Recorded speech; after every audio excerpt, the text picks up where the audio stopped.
पांचवी आदत जो हमें अपनानी चाहिए, आखिरी आदत जो किसी शानदार शख्सियत में हुआ करती है, कि वो हमेशा सोचती है कि विन विन पोजीशन पर रहा जाए, हमेशा इज्तमाइयत की फ़तह में अपनी फ़तह को सोचती है। देखिए, एक फ़र्द एक माशरे का हिस्सा होता है, एक माशरा एक मुल्क का हिस्सा होता है। अगर मुल्क खुशहाल है, ग्लोब खुशहाल है, तो माशरा भी खुशहाल होगा। माशरा खुशहाल है तो फ़र्द भी खुशहाल होगा, क्योंकि ये सब सेट हैं उस बड़े सेट के। लेकिन अगर मैं आपसे सवाल करूं कि एक फ़र्द खुशहाल है, क्या ज़रूरी है माशरा भी खुशहाल हो? बिल्कुल मुमकिन, बिल्कुल ज़रूरी नहीं है। अगर माशरा खुशहाल है तो ज़रूरी है कि मुल्क भी खुशहाल हो? ज़रूरी नहीं है, क्योंकि कई माशरे हैं एक मुल्क के अंदर।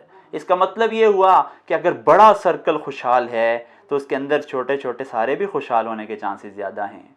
फ़र्द कायम रब्ते मिल्लत से है तन्हा कुछ नहीं, मौज है दरिया में और बैरून दरिया कुछ नहीं।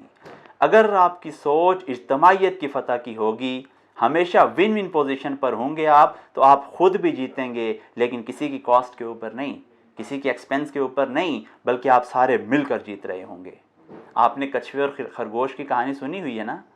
उसमें कछुआ जीतेगा या खरगोश जीतेगा, लेकिन एक सूरत हाल ऐसी बनी जिसमें कछुआ और खरगोश दोनों जीत गए। वो थी जब उन्होंने रास्ते को खुश्की पर भी रखा और तरी पर भी रखा, और मंजिल उसके उस तरफ थी। खुश्की वाले रास्ते पर खरगोश ने कछुए को उठाया और तरी तक ले गया। पानी वाले रास्ते पर खरगोश कछुए के ऊपर सवार हुआ और दोनों इस तरह मंजिल तक पहुंच गए।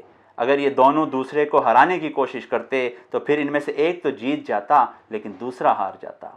इसलिए थिंक विन विन की हैबिट डेवलप करने से फ़ायदा ये होता है कि आपकी सोच इज्तमाइयत की तरफ जाती है, कलेक्टिव विजडम की तरफ जाती है, और यकीनन यही वो चीज़ है जो दीन मुहम्मदी सल्लल्लाहु अलैहि वसल्लम में हमें समझाई गई। यानी नमाज जैसी बुनियादी इबादत भी इज्तमाइयत के दर्स के अंदर शामिल है। अकामुस्सलाह का जिक्र है, नमाज कायम करो, नमाज कायम इज्तमाइयत के दायरे के अंदर होती है। आप पूरे के पूरे दीन को देखिए, आपको समझ यही आई कि दीन इज्तमाइयत का दर्स देता है। लेकिन हर फर्द को अपने अंदर ये आदत पैदा करनी पड़ेगी कि उसके अंदर इज्तमाइयत की सोच हो। ये इज्तमाइयत की फ़तह का सोचना ये कोई आज का दर्स नहीं है। क्या आप कुरान करीम की आयत नहीं सुनते कि वअतसिमू बिहब्लिल्लाहि जमीअन वला तफर्रकू? फिर अल्लाह रब्बुल इज़्ज़त के पाक नबी सल्लल्लाहु अलैहि वसल्लम की वो हदीस जो बड़े कम सुनने को मिलती है, उन्होंने कहा कि अमरुकुम बिखम्सिन अल्लाहु अमरनी बिहिन्नल जमाअ, मैं तुम्हें 5 बातों का हुक्म देता हूँ और ये हुक्म मुझे मेरे अल्लाह ने दिया है। बिहिन्नल जमाअ, हमेशा इज्तमाइयत के साथ रहो। वस्समई वत्ता, इज्तमाइयत होगी तो साम और इताअत भी होगा। वल हिजरत वल जिहाद फी सबीलिल्लाह, हिजरत और जिहाद को उन्होंने पहचान बताई। लेकिन पहला लफ्ज़ जमाअ था, इसलिए हमें सिखाया ही ये गया कि हमेशा जमात के साथ जुड़े रहो और जमात की फ़तह के साथ जुड़े रहो। इज्तमाइयत की फ़तह में तुम भी उसका हिस्सा होगे, तुम्हें भी फ़तह नसीब होगी।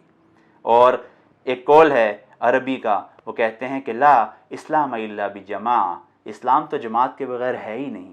ला जमा इल्ला बिता, और जमात इताअत के बगैर नहीं है।